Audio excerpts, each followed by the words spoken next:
I don't know about you, but I love any kind of meal that can be mostly prepped a day or two in advance and then finished with ease right before serving time. And that's exactly what I'm going to show you how to make on today's episode.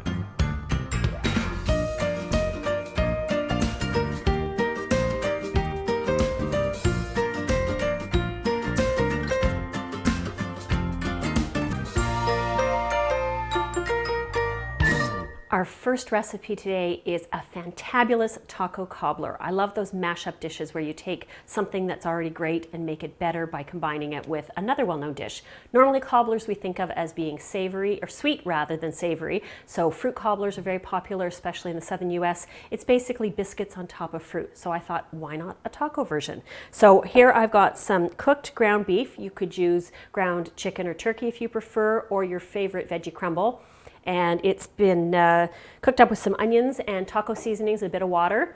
And I did this actually about a week ago and froze it. So that shows you how flexible this meal is in terms of advanced preparation. You want the meat to be cool by the time you make the cobbler layer. So that worked out well for me. I'm gonna stir in some grated cheddar cheese now. And you can absolutely add more veggies into the taco meat layer if you wish. You could put in diced peppers, lots of different things. All right, so we're going to set this aside and we're going to make our biscuits for the topping. I've chosen a cornmeal biscuit just because I really like that combination with tacos. So we're going to start with our dry ingredients. We've got some all-purpose flour, and you could use a combo of white and whole wheat if you want. I'd say not more than about 30% whole wheat. We've got cornmeal, a little bit of salt, some baking powder, a little bit of sugar, and now we're going to add in the butter. And when I grew up, we used something called a pastry blender, which was a way to cut the butter up into little bits. You could use 2 knives and you would cut and cut and cut. I've got a way better method. I've frozen this block of butter so it's nice and cold, and we're just going to use this box grater to grate the butter right into our dry ingredients. It works so, so well. I think we'll just take the plastic right off. There we go.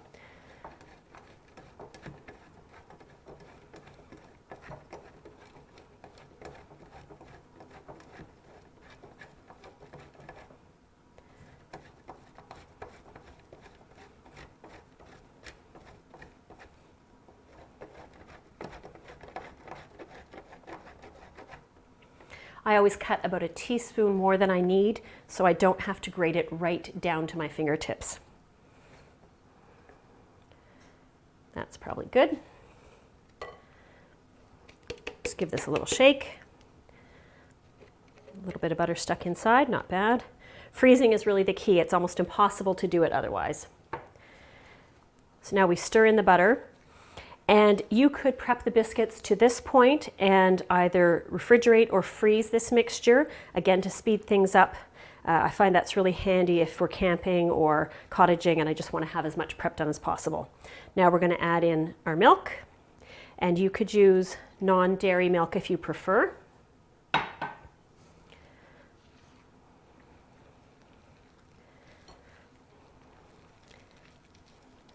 And this should be kind of the consistency of a muffin batter, I would say.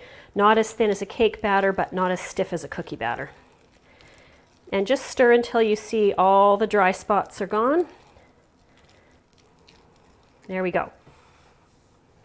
Now we're going to put this on top of our prepared taco meat.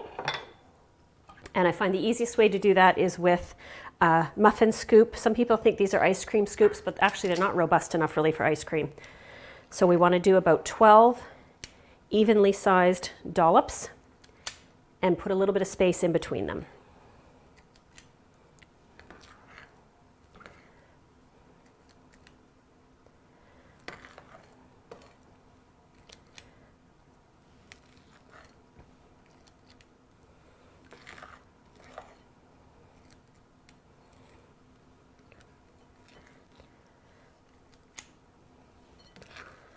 I think I'm going to have 10 dollops today, and that's okay.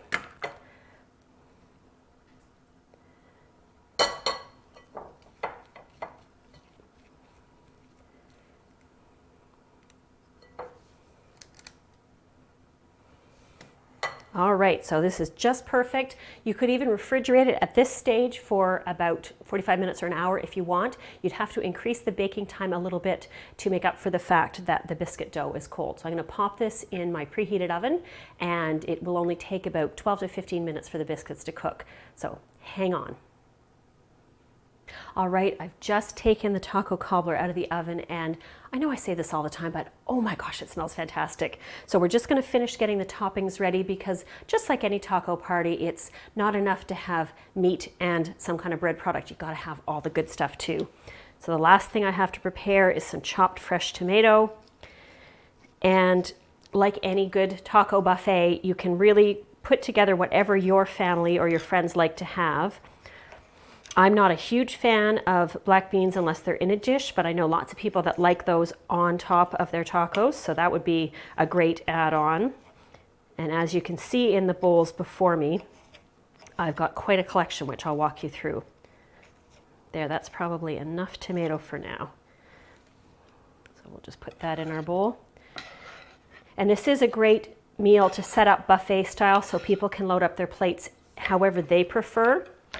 So what you would do is scoop up the meat and a biscuit per person, and then invite them to partake of guac, salsa, and a little more cheese, cilantro, pickled jalapeno, sour cream, tomatoes, and then grab a wedge of lime and squeeze it over the top.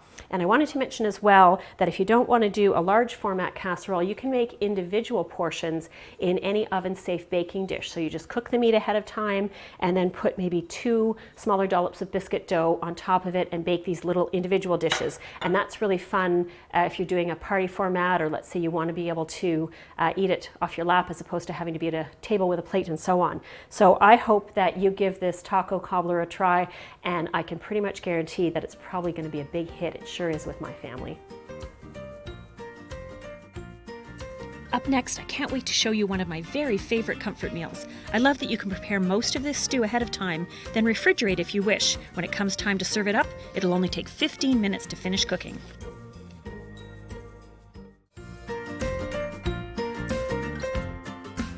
I've finally cracked the code on how to keep bananas from spoiling on the counter. Love bananas, but I have to go to the store every other day, it seems. Not anymore. All you need to do is take a piece of plastic wrap and an elastic, wrap it around the stem end of the banana. I bought these 10 days ago, and they're just barely getting spotted, and they're still as firm as can be. Super hack.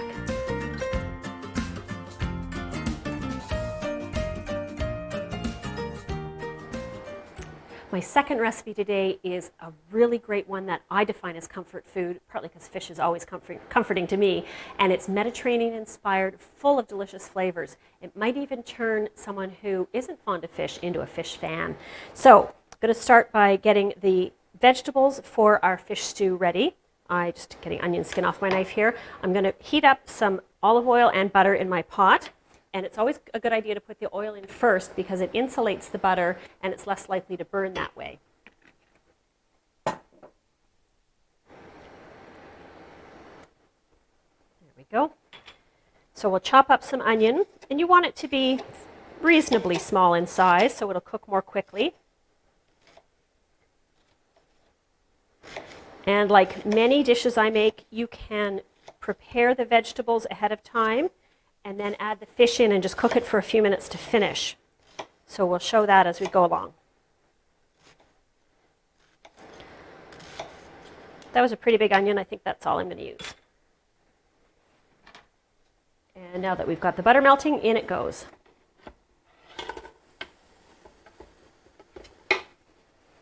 Give it a quick stir.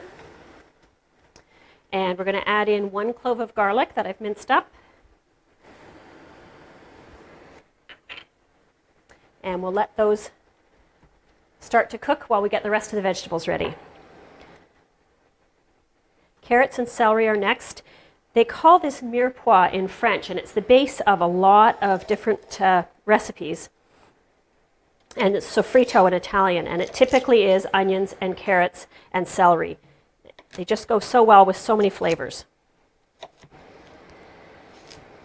And again, you want a fairly fine dice on these vegetables so that they will cook quickly.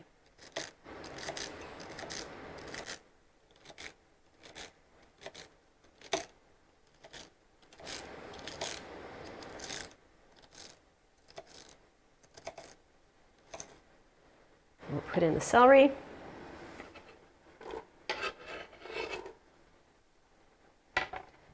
And now the carrots.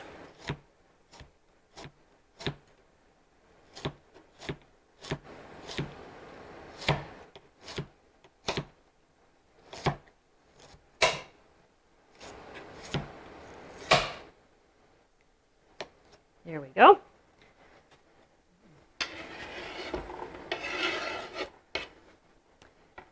And we'll give that another little stir. Just going to increase the heat a bit.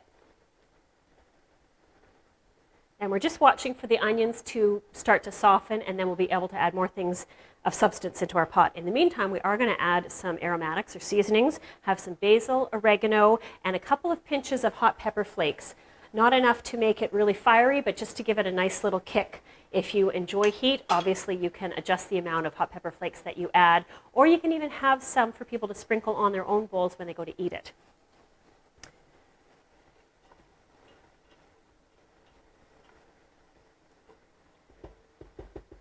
Okay, while the veggies finish softening up, we'll talk about the next ingredients we're going to add in. We've got a can of diced tomatoes. You could absolutely use fresh plum tomatoes if you like, depending on the size of them. It might take 4, 5, or 6 to be the equivalent of a 28-ounce can of diced tomatoes, which is about 800 milliliters, I think. We're also going to add in some tomato paste. I really like these tubes. They're concentrated, so you use a bit less, and they stay fresh in the fridge for ages. So no more using 2 tablespoons out of a can, and then you've got to deal with the rest of it. So highly recommend these tubes. And then we've got some chicken stock as well. You can use vegetable stock if you prefer. And then for the fish, I've thawed and cubed up some haddock. I really like haddock. And then I also thawed and deveined and peeled some shrimp, and then I split them in half lengthwise so that you'll get more shrimp per serving this way. Everybody's going to get a nicer distribution of fish. All right, I can hear my veggies, and they look really great. So into the pot goes the tomatoes.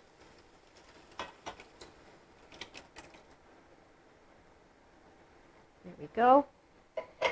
And the chicken stock, I'm going to add just a cup for now, and then I may add more later when I see how thick it has turned out. And that's a matter of personal preference. Some people like their stews almost eat like a fork thick, and other people like them more like a soup. A little bit of pepper, a little bit of salt, and any tomato-based dish I make, I always put in a pinch of baking soda. That helps to neutralize the acid in the tomatoes and makes it a lot more comfortable for people who mind the acid. All right, I'm going to turn the burner up and put a lid on the pot. And that just needs a couple of minutes to cook. So while that's cooking, we're going to get our last vegetable ready, and that's zucchini. It doesn't need long to soften up, and I like in this dish for the vegetables to not be just completely melted. You know, if you cook them for a long time, they get so soft, but I like them to have a little bit of texture, so that's why we're not adding these in yet.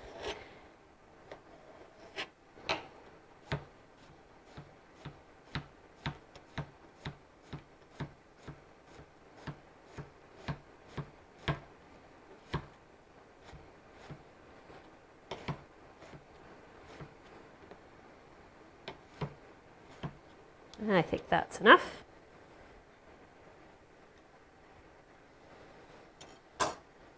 Give this a stir. As soon as it comes to the boil, I'm going to add in the tomato paste. That will help it distribute more readily. And when you buy these tubes, you just have to know that you've got to take the lid off and poke the foil seal that's there, and then it's ready for you to squeeze. So the recipe calls for 2 tablespoons of tomato paste. I'll probably only use about 4 teaspoons, which is just over 1 tablespoon. 1 tablespoon is 3 teaspoons. Oh, we've got the beginnings of our bubbles there. So in this goes.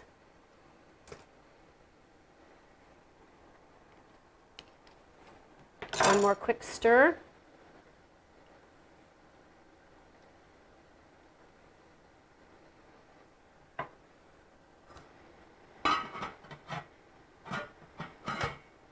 We're going to give that just about 2 more minutes, and I'll stir it periodically, and then we'll be ready to add in our zucchini and our fish. And because the fish is cut fairly small, it won't take very long to cook. You don't want the pieces so tiny that they just end up being shards of fish. I like to be able to taste and experience the fish when I enjoy a dish like this. So my pieces, as you can see, are sort of 1/2-inch cubes. And you'll know when the fish is ready when the shrimp turns a pink color. And when the fish, if you touch it with the tip of a knife or a fork and it just kind of flakes apart. It doesn't take that long. A lot of people have grown up overcooking fish, so it's good to know how long it really needs to cook for. If you wanted to use an instant read thermometer on a piece of fish, it would be 145 Fahrenheit.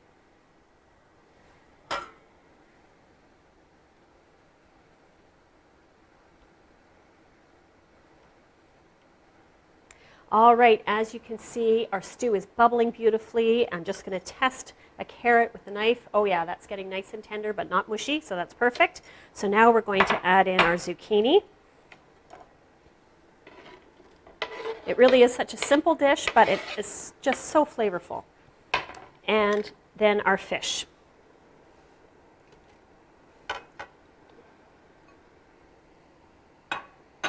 And we'll stir that in. You want to make sure the fish is fully immersed in the liquid. And looking at this, I can already tell that it's going to be a little thicker than I prefer. So the rest of the chicken stock is going to go in.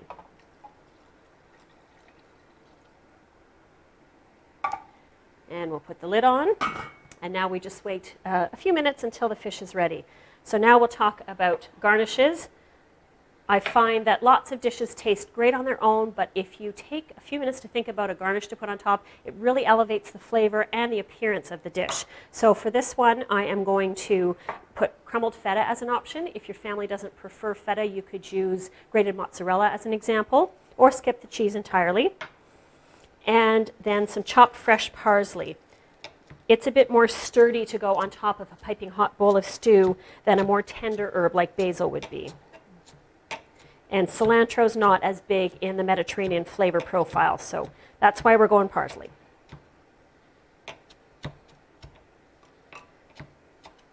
There we go.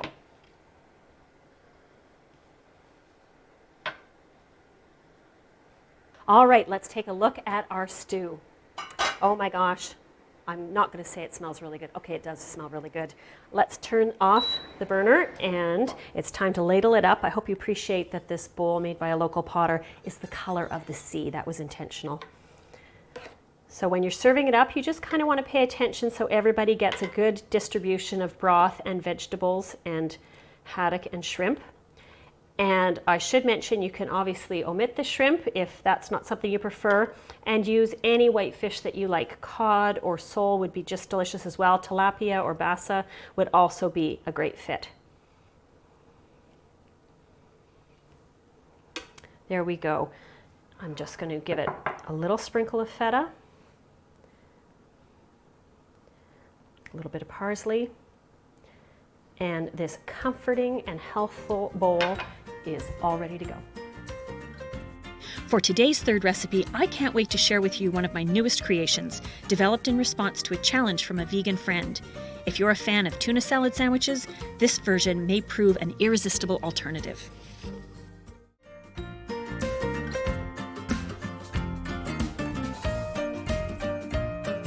While I'm not strictly a vegan, I do love a lot of vegan meals, so I guess that makes me an omnivore. And this chickpea salad is my new absolute favorite.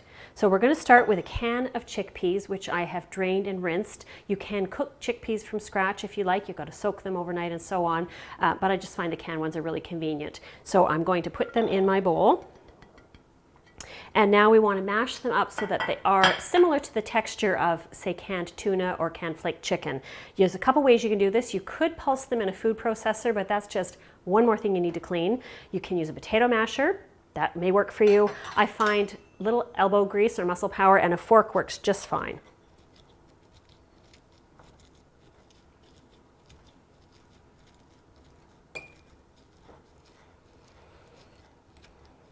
And don't worry if you leave a few chickpeas whole, it really doesn't matter. Just trying to, like I said, mimic the texture of a tuna salad or a chicken salad.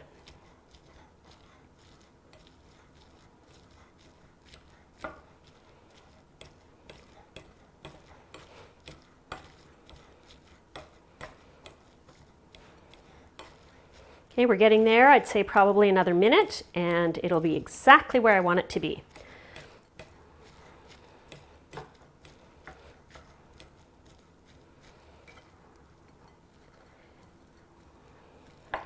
And definitely work against the side of the bowl if you like. That really helps a lot too. Okay, that's looking pretty good. So now we're going to put in all the delicious things that make it more than just a bowl of mushed chickpeas.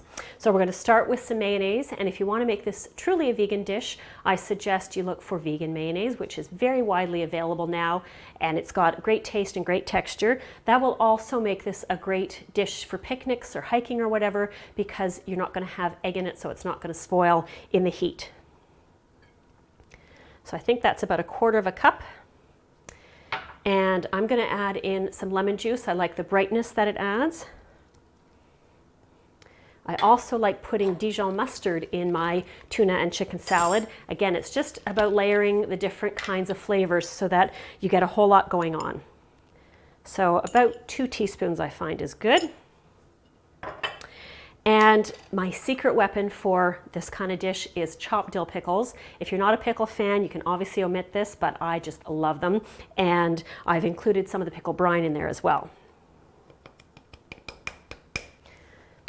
So we're going to give that a stir to get started, and then we have a bit more still to add on. And you'll see as it comes together, other than the slightly more yellow hue than tuna or chicken, it really does have that look.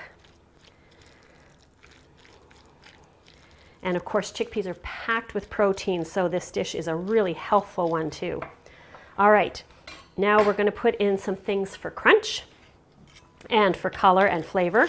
So some minced green onions. You could use shallot if you prefer, if that's what you have on hand. Just mince it really finely. I wouldn't recommend raw cooking onion, as that's probably too strong, but red onion would also be just great. And then some celery, again, for crunch. Something like red or green pepper would be really nice in this, and even quartered cherry or grape tomatoes. And I've cut the celery pretty small because I want it to be well distributed. All right, so we're going to give that a stir. Now, ordinarily, I like to refrigerate this for a little bit just because I want to have that contrast of the slightly cool spread, but it's absolutely ready to eat right away. My last thing I need to add in is some salt and pepper. And when you're making it, just take a look at the texture and you'll decide if you feel as though it needs perhaps a little bit more mayonnaise or a bit more lemon juice, just to make it as creamy as you would like it to be.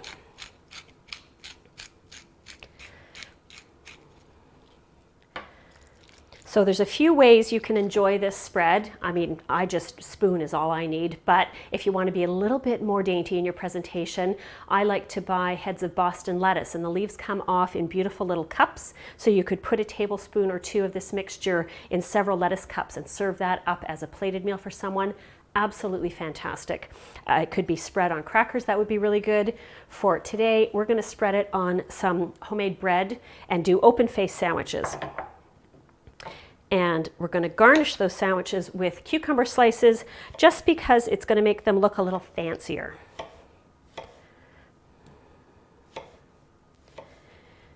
You could put, if you want to make a sandwich proper, you could put spread on one, a piece of lettuce or some cucumber in the middle, put spread on the other side, and then put them together. And because the mixture is nice and creamy, it really holds together well, so you can really load up those sandwiches.